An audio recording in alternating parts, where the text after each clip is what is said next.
मर्जी के खिलाफ शादी करा दी गई तो बचपन की प्रेमिका ने प्रेमी के पत्नी को ही मार डाला।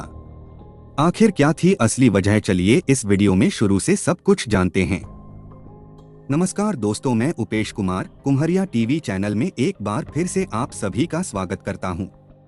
दोस्तों, अगर आप हमारे चैनल पर पहली बार आए हैं तो कृपया सब्सक्राइब करके घंटी के बटन को क्लिक कर लें ताकि मेरी अगली वीडियो की जानकारी सबसे पहले आप तक पहुंच जाए। तो चलिए कहानी में आगे बढ़ते हैं। शाम का वक्त था। दिल्ली के वसंत कुंज स्थित फोर्टिस अस्पताल का पूरा स्टाफ अपनी ड्यूटी पर था। तभी एक युवक अस्पताल के स्ट्रेचर को ठेलता हुआ अस्पताल के इमरजेंसी वार्ड में पहुंचा और बदहवासी में बोला, मेरी वाइफ ने जहर खा लिया है, इसे बचा लो वरना मैं जी नहीं सकूंगा। उसकी बात सुनकर अस्पताल के डॉक्टरों ने उस युवती का चेकअप शुरू किया।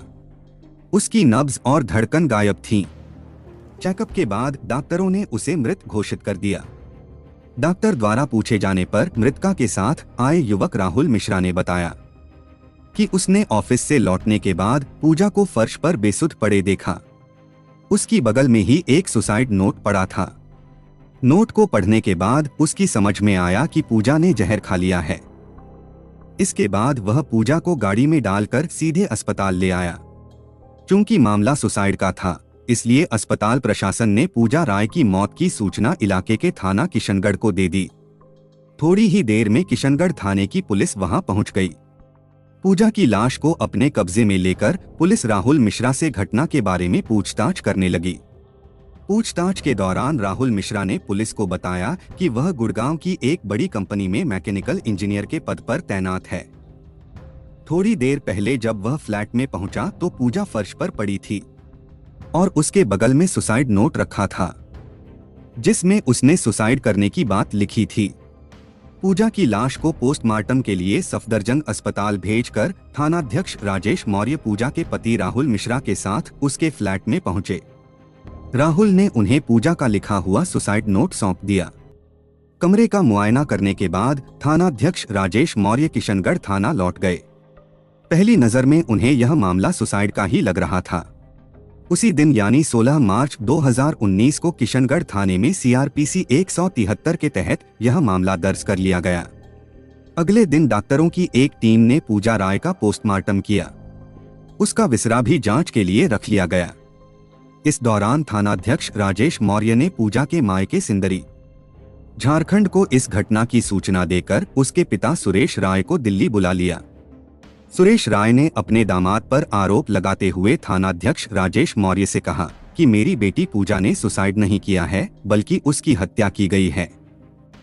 राजेश पर आरोप लगने के बाद पुलिस ने 18 मार्च को 3 डॉक्टरों के पैनल से पूजा का पोस्टमार्टम कराया। डॉक्टरों ने पोस्टमार्टम के बाद उसके विसरा को जांच के लिए भेज दिया। करीब 1 महीने के बाद 27 अप्रैल 2019 को पूजा का पोस्टमार्टम तथा विसरा रिपोर्ट आ गई, जिसमें उसके मरने का कारण उसके सिर में घातक चोट का लगना तथा जहर मिला जूस पीना बताया गया।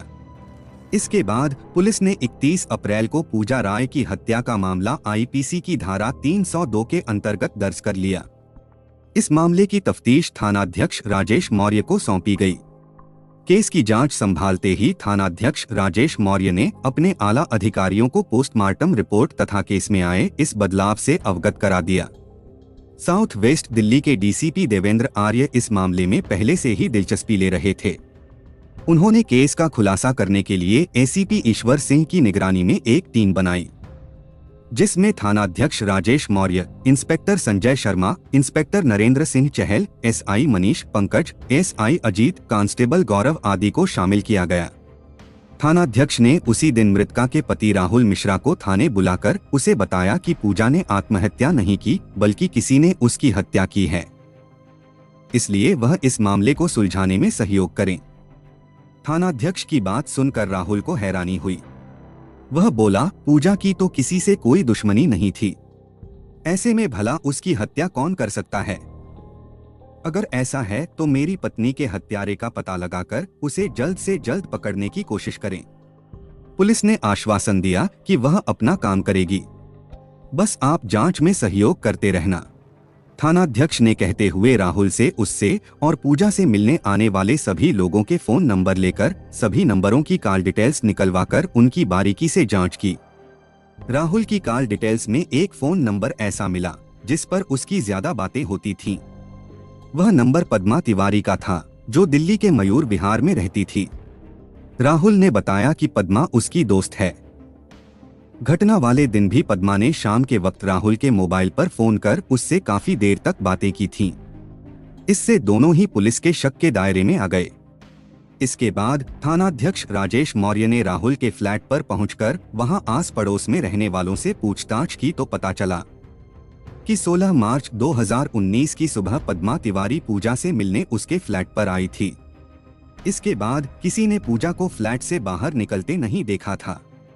इसके बाद शाम के वक्त राहुल पूजा को बेहोशी की हालत में लेकर फोर्टिस अस्पताल गया था। थानाध्यक्ष को अब मामला कुछ समझ में आने लगा था, लेकिन उस वक्त उन्होंने राहुल मिश्रा से ऐसा कुछ नहीं कहा जिससे उसे पता चले कि उन्हें उसके ऊपर शक हो गया है। राहुल से पूछताछ के बाद जब वह अपनी टीम के साथ वहां से चलने को हुए तो राहुल को फिर से थाने में आने का आदेश दिया। इसके अलावा उन्होंने राहुल की दोस्त पद्मा तिवारी को भी फोन कर उसे किशनगढ़ थाने में पहुंचकर मामले की जांच में सहयोग करने के लिए कह दिया। जब राहुल और पद्मा किशनगढ़ थाने में पहुंचे तो उन दोनों से उनकी कॉल डिटेल्स तथा उनके द्वारा पूर्व में दिए गए बयानों में आ रहे विरोधाभासों के आधार पर अलग अलग पूछताछ की गई, तो उनके बयानों में फिर से काफी विरोधाभास नजर आया। सुसाइड नोट की राइटिंग की जांच के लिए पुलिस ने पद्मा की हैंडराइटिंग की जांच की। इस जांच में पुलिस को सुसाइड नोट की राइटिंग और पद्मा की हैंडराइटिंग काफी हद तक एक जैसी लगी। तीखे पुलिसिया सवालों से आखिर पद्मा टूट गई। उसने पूजा की हत्या करने का जुर्म स्वीकार कर लिया। फिर राहुल ने भी मान लिया कि पूजा की हत्या पूरी तरह सुनियोजित थी। इतना ही नहीं, घटना वाले दिन पद्मा ने उसके मोबाइल पर फोन कर उसे पूजा की हत्या की जानकारी दी थी। उन्होंने पूजा की हत्या क्यों की, इस बारे में जब उनसे विस्तार से पूछताछ की गई तो पूजा राय की हत्या के पीछे जो तथ्य उभर कर सामने आए वह बचपन के प्यार को पाने की जिद की एक हैरतअंगेज कहानी थी। कहा जाता है कि बचपन की दोस्ती और स्कूल के दिनों का प्यार भुलाए नहीं भूलता, और जब शादी के बाद वही बचपन का प्यार उसके शादीशुदा जीवन में अचानक सामने आकर खड़ा हो जाए तो जिंदगी किस दोराहे या चौराहे पर पहुंचेगी, यह अनुमान लगाना आसान नहीं होता।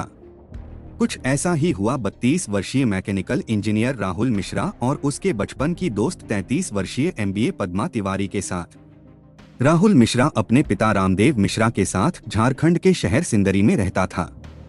वह वहां के डिनोबली स्कूल में पढ़ता था। पद्मा तिवारी भी उसके क्लास में थी। पद्मा तिवारी के माता पिता भी सिंदरी में रहते थे। दोनों बचपन से ही एक दूसरे के दोस्त थे। उम्र बढ़ने के साथ उनकी दोस्ती प्यार में बदल गई। 12वीं पास करने के बाद दोनों आगे की पढ़ाई के लिए न चाहते हुए भी एक दूसरे से बिछड़ गए, क्योंकि राहुल मिश्रा ने ग्वालियर से मैकेनिकल इंजीनियरिंग की डिग्री ली थी और सन 2010 में गुड़गांव स्थित एक कंपनी में उसकी नौकरी लग गई। राहुल अपनी नौकरी में व्यस्त था। उसका पद्मा तिवारी से एक तरह से संपर्क टूट गया था। सन 2015 में राहुल मिश्रा के स्कूल के दोस्तों ने एक व्हाट्सएप ग्रुप बनाया जिसमें राहुल मिश्रा और पद्मा तिवारी का नाम भी शामिल था। इस ग्रुप के द्वारा पद्मा ने राहुल मिश्रा से मोबाइल फोन पर संपर्क किया। चूंकि उनकी काफी दिनों बाद बातचीत हुई थी, इसलिए वे बहुत खुश हुए। बातचीत से पता चला कि पद्मा ने नोएडा में रहकर MBA किया था। उसके बाद उसे नोएडा की एक मल्टीनेशनल कंपनी में नौकरी मिल गई थी। इस समय वह नोएडा में नौकरी कर रही थी, जहां उसे अच्छी खासी तनख्वाह मिलती थी। इसके बाद दोनों लगातार एक दूसरे से फोन पर बातें करने लगे। इससे उनके स्कूल के दिनों का प्यार फिर से जीवित हो गया। अब दोनों ही अच्छी सैलरी ले रहे थे, इसलिए उनका जब मन होता वे इधर उधर घूमकर दिल की बातें कर लेते थे। उनकी नजदीकियां उस मुकाम पर पहुंच चुकी थीं कि अब दोनों को कोई जुदा नहीं कर सकता था, लेकिन होने को कुछ और ही मंजूर था। सन 2017 में जब राहुल मिश्रा के घर में उसकी शादी की बात चली तो उन लोगों ने अपनी बहू के रूप में सिंदरी की ही रहने वाली पूजा राय को पसंद कर लिया। इस पर राहुल ने अपने घर वालों को बताया कि वह सिंदरी की रहने वाली सहपाठी पद्मा तिवारी से प्यार करता है और उसी से शादी करना चाहता है। राहुल ने घर वालों को यह भी बताया कि MBA करने के बाद पद्मा नोएडा की एक कंपनी में ऊंचे पद पर नौकरी कर रही है। लेकिन राहुल के पिता रामदेव मिश्रा ने राहुल की बात को हल्के में लिया और उसकी बात अनसुनी करते हुए पूजा से ही उसकी शादी पक्की कर दी। राहुल को इस बात का दुख हुआ। वह अब ऐसा उपाय सोचने लगा कि किसी तरह उसकी पूजा से शादी टूट जाए। उसने तय कर लिया कि वह पूजा से मिलकर बता देगा कि उसका पद्मा के साथ अफेयर चल रहा है। एक दिन वह पूजा राय के पास पहुंचा और अपने व पद्मा तिवारी के बीच सालों से चले आ रहे अफेयर की बात यह सोचकर बता दी कि यह सुनकर शायद वह उससे शादी करने से मना कर देगी। लेकिन पूजा समझदार लड़की थी। वह राहुल की इस बात पर नाराज नहीं हुई, बल्कि उसे उसकी सफाई अच्छी लगी कि राहुल दिल का साफ है जो उसने यह बात उसे बता दी। यानी अपने होने वाले पति के मुंह से उसके पुराने अफेयर के बारे में जानकारी मिलने के बाद भी पूजा उससे शादी के लिए तैयार थी। अप्रैल 2017 में राहुल मिश्रा की शादी पूजा राय से हो गई। शादी के बाद राहुल पूजा को लेकर दिल्ली आ गया और साउथ दिल्ली के किशनगढ़ इलाके में किराए का एक फ्लैट लेकर रहने लगा। राहुल से शादी करके पूजा बहुत खुश थी। उसने तय कर लिया था कि वह राहुल को इतना प्यार देगी कि वह अपना पिछला प्यार भूल जाएगा। पूजा ने राहुल की सेवा करने में सचमुच कोई कसर नहीं छोड़ी। यहाँ तक कि महंगाई के कारण घर चलाने के लिए जब अधिक रुपयों की जरूरत महसूस हुई तो उसने भी नौकरी करने का फैसला कर लिया। उधर राहुल पूजा से शादी के बाद भी पद्मा को अपने दिल से नहीं निकाल सका। पद्मा का हाल भी राहुल की तरह ही था। दोनों वक्त निकालकर एक दूसरे से मिलते जुलते रहे। पद्मा मयूर विहार में एक किराए के फ्लैट में रहती थी। अक्टूबर 2018 में जब पूजा की नौकरी करने के लिए उसका बायोडाटा तैयार करने की बात आई तो राहुल ने इसी बहाने पद्मा को अपने फ्लैट पर बुला लिया। पद्मा ने पूजा का बायोडाटा तैयार कर दिया। आगे चलकर पूजा को भी गुड़गांव की एक मल्टीनेशनल कंपनी में नौकरी मिल गई। इसके बाद पद्मा किसी न किसी बहाने उसके यहाँ आती रही। जब पद्मा का राहुल के यहाँ ज्यादा आना जाना बढ़ गया तो पूजा को पद्मा और राहुल के रिश्तों पर शक हो गया। उसे पद्मा का बार बार फ्लैट पर आना अखरने लगा। तब पूजा उसके साथ रूखा व्यवहार करने लगी। इतना ही नहीं, वह पद्मा को हंसी मजाक के दौरान राहुल को लेकर कुछ ऐसी बात कर देती जिसे सुनकर वह तिल मिलाकर रह जाती थी। पर पद्मा दिल के हाथों मजबूर थी। वह राहुल को बहुत चाहती थी, इसलिए उसने राहुल के फ्लैट पर आना नहीं छोड़ा। इसलिए पूजा के व्यंग्य करने के बाद भी वह उसके यहाँ आती रही। लेकिन जब पूजा ने उसके और राहुल के रिश्तों को लेकर जलीकटी सुनानी जारी रखी तो एक दिन उसने यह बात राहुल को बताई और इसका कोई हल निकालने को कहा। पद्मा की बात सुनकर राहुल को अपनी पत्नी पर बहुत गुस्सा आया। उसी दिन दोनों ने मिलकर निश्चय कर लिया कि वे इसके बदले पूजा को जरूर सबक सिखाएंगे। दोनों ने इसके लिए एक योजना भी बना ली। 16 मार्च 2019 को शनिवार का दिन था।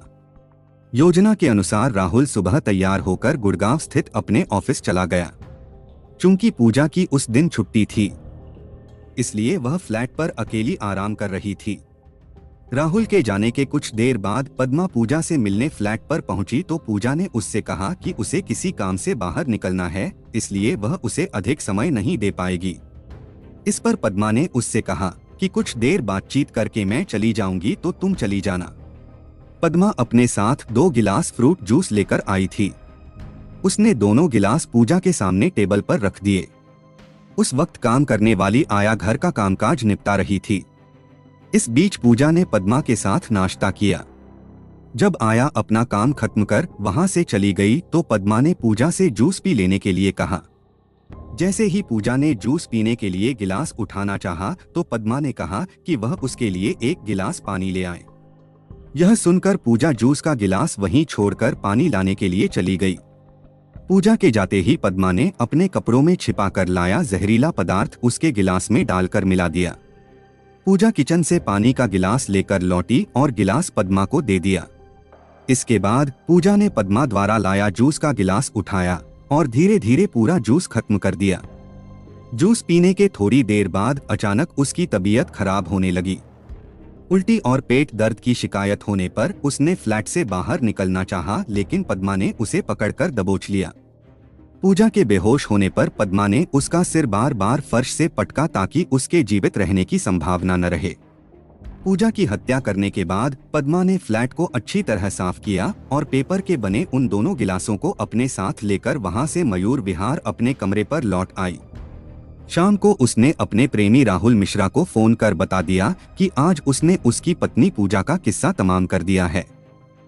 साथ ही उसने यह भी बताया कि उसने पूजा के पास में सुसाइड नोट भी लिखकर छोड़ दिया है, जिसे पढ़कर पुलिस और तमाम लोग यह समझेंगे कि पूजा ने किसी कारण परेशान होकर सुसाइड कर लिया है।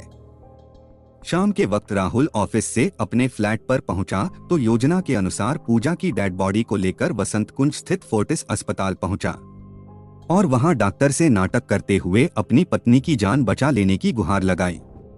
लेकिन पोस्टमार्टम रिपोर्ट में हेड इंजरी तथा पूजा को जूस में जहर देने की बात सामने आई, जिससे राहुल और पद्मा द्वारा रचे गए पूजा के नकली सुसाइड के रहस्य से पर्दा हटा दिया। अगले दिन पुलिस ने दोनों आरोपियों को अदालत में पेश कर दिया गया, जहां से उन्हें न्यायिक हिरासत में भेज दिया गया। दोस्तों, आज की कहानी यहीं खत्म होती है। दोस्तों, इस कहानी के बारे में आपकी क्या राय है, कमेंट बॉक्स में जरूर दें। कहानी को पूरा सुनने के लिए आपका बहुत बहुत धन्यवाद।